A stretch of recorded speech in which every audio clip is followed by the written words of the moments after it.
नमस्कार विद्यार्थियों। हम कवि जयशंकर प्रसाद द्वारा रचित काव्य आंसू का अध्ययन कर रहे थे, जो कि आपके पाठ्यक्रम में है। काव्य की जो पंक्तियां हैं उनकी हम व्याख्या कर रहे थे। आज भी हम उसी क्रम को आगे बढ़ाएंगे। जैसा कि मैंने पहले के वीडियो में भी बताया था बच्चों कि आंसू जो रचना है प्रसाद जी की, यह बहुत ही लोकप्रिय रचना है और प्रेम वेदना की बहुत ही हृदय स्पर्शी अभिव्यक्ति इस काव्य में हमें देखने को मिलती है। इस रचना में कवि ने प्रेमी की वेदनानुभूति, अतीत के मिलन के क्षणों की उसकी मादक स्मृति और प्रेमी की जो मनोदशा होती है उसका बहुत ही हृदय स्पर्शी चित्रण उन्होंने किया है। आइए बच्चों, अब हम आंसू काव्य की व्याख्या करते हैं।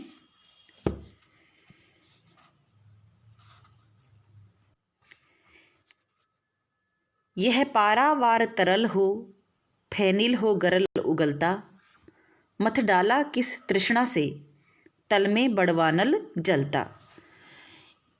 इन पंक्तियों में देखिए बच्चों, कवि ने यह भाव प्रकट किया है कि वह विरह वेदना के क्षणों में भी शीतलता और आनंद की अनुभूति कर रहा है। और इसी प्रसंग में देखिए कवि कहता है कि यह जो मेरे हृदय के अंदर वेदना रूपी सागर लहरा रहा है, इस वेदना रूपी सागर में जब उत्ताल तरंगे व्याप्त हो जाती है तो उन लहरों से, उन तरंगों से जो झाग बनते हैं वो झाग मेरी व्यथा रूपी झाग है। और जो व्यथा रूपी झाग है वह अब निरंतर उसमें जहर फैल रहा है। यानी जैसे समुद्र के तल में बड़वाग्नि उसे मथ डालती है, उसी तरह से विरह वेदना में तृष्णा के कारण मेरा जो हृदय है वो बहुत ही अधिक संतप्त बना रहता है और मेरे हृदय में जो है विरह की अग्नि निरंतर भड़कती रहती है।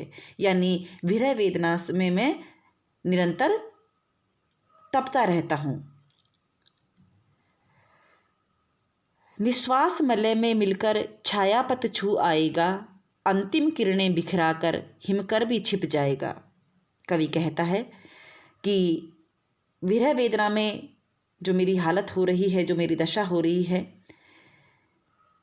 जो विरह की अग्नि मेरे हृदय के अंदर जल रही है, ऐसी स्थिति होने पर भी देखिए मेरी गर्म जो श्वासें हैं वो शीतल मलय पवन से मिलकर उस निस्सीम आकाश तक फैल जाती है।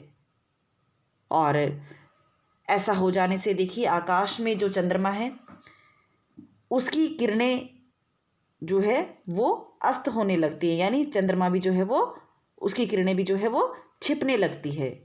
तो कवि कह रहा है कि बहुत अधिक वेदना से जो मेरी उत्तप्त श्वासें हैं उसका प्रसार जब बढ़ जाएगा तो चंद्रमा भी उससे छिप जाएगा और उसकी जो शीतल किरणें हैं वो भी सिमट जाएगी। चमकूंगा धूल कणों में, सौरभ हो उड़ जाऊंगा, पाऊंगा कहीं तुम्हें तो ग्रह पथ से टकराऊंगा। कवि यह भी कहता है बच्चों कि विरह वेदना के उत्ताप से, यानी ताप से, उसकी अग्नि की तपन से मैं धूल कणों में भी चमकने लगूंगा और मकरंद बंद कर उड़ जाऊंगा और अपने प्रियतम को यदि कहीं पर पा लूंगा तो कठिन से कठिन जो बाधाएं हैं उनसे भी मैं टकरा जाऊंगा। तो देखिए इस तरह से कवि यहाँ पर प्रियतम से मिलन की आशा लगाए बैठा है और वो कहना चाह रहा है कि प्रिय मिलन की आशा में मैं सारे जो कष्ट है वो भी सहन कर लूँगा। तो यहाँ पर कवि की जो हार्दिक वेदना है उनकी सशक्त अभिव्यक्ति हमें देखने को मिल रही है। जो घनीभूत पीड़ा थी मस्तक में स्मृति सी छाई, दुर्दिन में आंसू बनकर वह आज बरसने आई। यहाँ पर देखिए बच्चों, कवि ने अपने असफल प्रेम की व्यंजना की है और कवि कहता है कि जैसे आकाश में मेघ सघन रूप से जब छा जाते हैं तो फिर उनसे जल बरसने लगता है, वर्षा होने लगती है। उसी प्रकार देखिए, मेरे चेतना रूपी आकाश में प्रिय मिलन की जब स्मृतियां आती है तो वो घने बादलों के समान छा जाती है। और जब वेदना की गहरी अनुभूति मेरे मन को बहुत अधिक व्यथित कर देती है, तब प्रिय के वियोग के कारण देखिए मेरे सामने एक ऐसी परिस्थितियां उत्पन्न हो गई है कि जो मेरे वेदना के जो घनीभूत बादल है वो आंसुओं के रूप में बरसने लगते हैं। मेरे क्रंदन में बजती क्या वीणा जो तुम सुनते हो, धागों से इन आंसू के निज करुणा पट बुनते हो। विरह व्यथित कवि जो है बच्चों, वह अपने प्रिय से प्रश्न करता है कि हे प्रिय, क्या कभी तुम मेरी करुण दशा से विचलित होते हो? तुम्हारी विरह वेदना के कारण मेरे हृदय की जो दशा हो रही है, मैं निरंतर विरह वेदना में जो तप रहा हूं, क्या इस बात से तुम विचलित होते हो? तुम्हें फर्क पड़ता है? तुम्हारी मिलन गाथा की स्मृति मेरे हृदय को करुणा से भर देती है और मेरा जो हृदय है वो तड़पने लगता है। तो क्या तुम कभी मेरी इस व्यथा भरी स्वरों को तुम कभी सुनती हो, कभी तुम्हें सुनाई देती है? यानी मैं जो तुम्हारे विरह में जो तड़प रहा हूँ, जो व्यथा भरी आह मेरे हृदय से निकलती है, क्या उस स्वर को तुम कभी सुन पाती हो? मेरे हृदय रूपी वीणा की ध्वनि क्या तुम्हें कभी सुनाई देती है? मेरे नेत्रों से जो लगातार जो आंसू बहते रहते हैं, वो क्या तुम्हारे हृदय में थोड़ी भी करुणा उत्पन्न करते हैं? हे प्रिय, मेरे ये जो निरंतर आंसू बहते रहते हैं, उनको देखकर क्या तुम्हारी मेरे प्रति कोई संवेदना जागृत होती है? तो देखिए बच्चों, यहाँ पर कवि ने अपनी हृदयगत वेदना व्यथा के बारे में यहाँ पर चित्रण किया है। रो रो सिसक सिसक कर कहता मैं करुण कहानी, तुम सुमन नोचते सुनते करते जानी अनजानी। इन पंक्तियों में भी देखिए बच्चों, जो कवि जो विरह वेदना से व्यथित हैं, वो अपने प्रिय को लक्ष्य करते हुए कहता है कि मैं रो रो कर और सिसक सिसक कर अपनी वेदना भरी करुण कहानी तुमसे कहता हूँ, अपनी विरह व्यथा को तुम्हारे सामने प्रकट करता हूँ, किंतु तुम मेरी कोमल भावनाओं की अनसुनी कर जाते हो। तुम जो मेरे भावना रूपी जो पुष्प है उनको हमेशा नोचते और मसलते रहते हो और मेरे साथ बड़ा ही अजीब व्यवहार करते हो। और इससे देखिए हे प्रिय, मुझे बहुत ही वेदना होती है। मैं बल खाता जाता था मोहित बेसुध बलिहारी, अंतर के तार खींचे थे तीखी थी तान हमारी। कवि आगे कहता है कि मैं विरह व्यथा से पीड़ित रहकर भी तुम पर हमेशा मुग्ध हुआ हूँ, तुम पर हमेशा न्योछावर हुआ हूँ और तुम्हारी विरह वेदना में मैं बेसुध सा पड़ा रहता हूँ। पहले भी तुम्हारे कारण मुझे बहुत अधिक कष्ट झेलने पड़े। मेरी जो हृदय की जो भावनाएं हैं उनकी तुम हमेशा अनसुनी कर जाते हो। फिर भी देखिए मेरी भावनाएं जो है वो निरंतर प्रबलता से व्यक्त होती रहती थी और मैं हृदय से तुम पर समर्पित हो गया था। इसी के परिणाम स्वरूप देखिए मुझे इतनी लंबी विरह वेदना भोगनी पड़ रही है। तो यहाँ पर कवि ने देखिए बच्चों प्रिय मिलन की जो उनकी पहले की स्मृतियाँ थी, पूर्व की जो स्मृतियाँ थी उसके बारे में बताया है और विरह विलाप का बहुत ही अनुभूतिमय चित्रण इन पंक्तियों में हमें देखने को मिल रहा है। झंझा झकोर गर्जन था, बिजली थी नीरद माला, पाकर इस शून्य हृदय को सबने आ डेरा डाला। तो कवि ने यहाँ पर स्पष्ट कहा है कि उसका जो हृदय है वह प्रिया के वियोग के कारण वेदना और उदासी से भरा हुआ है और उनके हृदय में प्रलय जैसी जो है वो हलचल मची हुई है।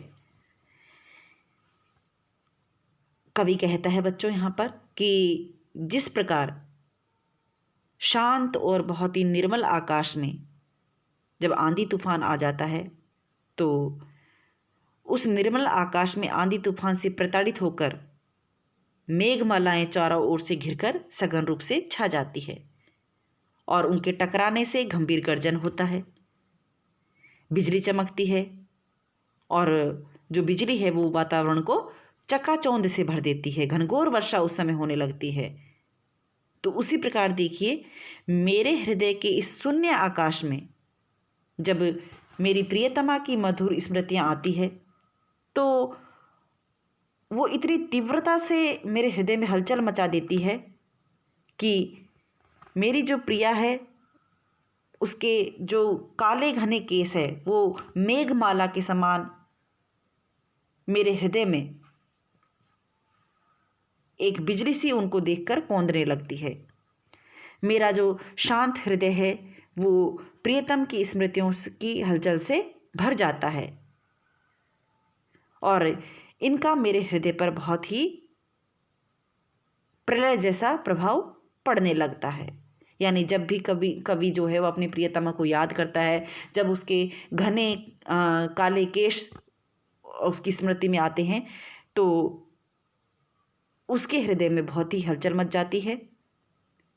प्रियतमा की स्मृतियों से हृदय में हलचल मचना एक प्रेमी के लिए एक प्रलयकारी दशा जैसा होता है।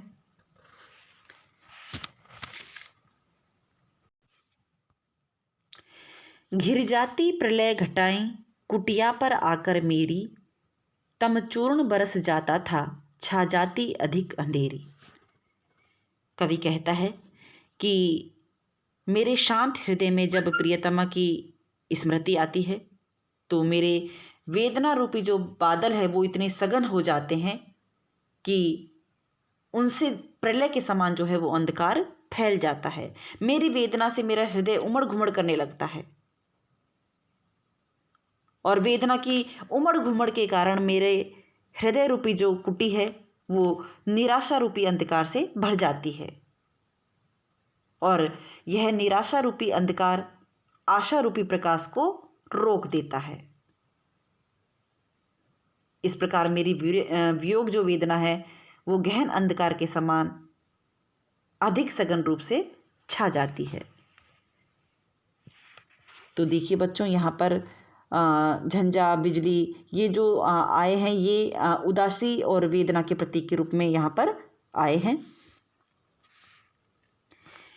बिजली माला पहने फिर मुस्कुराता था आंगन में, हाँ कौन बरस जाता था रस बूंद हमारे मन में।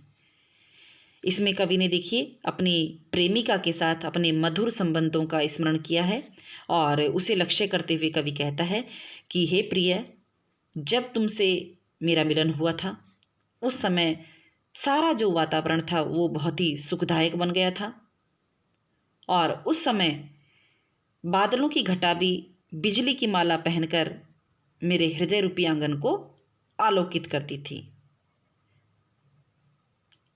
और उस समय मैं आनंदित हो उठता था और आनंद रस की बूंद बनकर तू मेरे हृदय में बस जाती थी।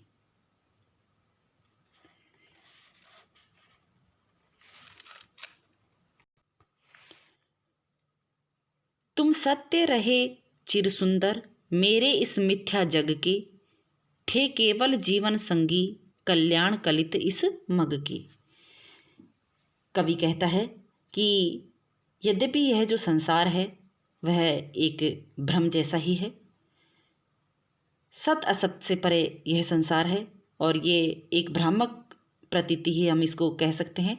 लेकिन फिर भी इस मिथ्या जगत में मेरे लिए अगर कोई चीज़ सत्य थी तो वह थी या वह है मेरी प्रियतमा। और वह प्रियतमा ही कवि के व्यथित जीवन के कल्याण पथ की एकमात्र सहचरी है और उसी से उसके जीवन का समग्र निर्वाह होता है। तो यहाँ पर देखिए, कवि ने पिछली मधुर स्मृतियों का उल्लेख कर जो उनकी प्रिया है उनके सानिध्य को अपने जीवन के लिए कल्याणकारी बताया है। मधुरा का मुस्कुराती थी पहले देखा जब तुमको, परिचित से जाने कब के तुम लगे उसी क्षण हमको। इन पंक्तियों में देखिए बच्चों, कवि जो है वो अपने प्रथम मिलन के बारे में विवरण उपस्थित कर रहा है और कवि कहता है कि हे प्रिया, जब हमारा प्रथम मिलन ऐसा था जैसे बसंतकालीन पूर्णिमा की रात्रि में चांदनी की जो धवल आभा होती है और जब वह प्रथम बार बिखरती है, तो उसी तरह से सुंदर जो है वो हमारा प्रथम मिलन था, मनमोहक हमारा प्रथम मिलन था।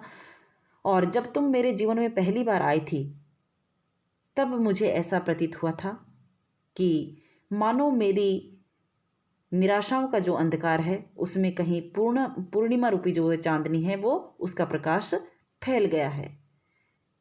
तो यानी मेरे जीवन में जो अंधकार था वो दूर हो गया था तुम्हारे आने से और तुम पूर्णिमा के चांद की भांति प्रकाश मेरे जीवन में लेकर आई थी।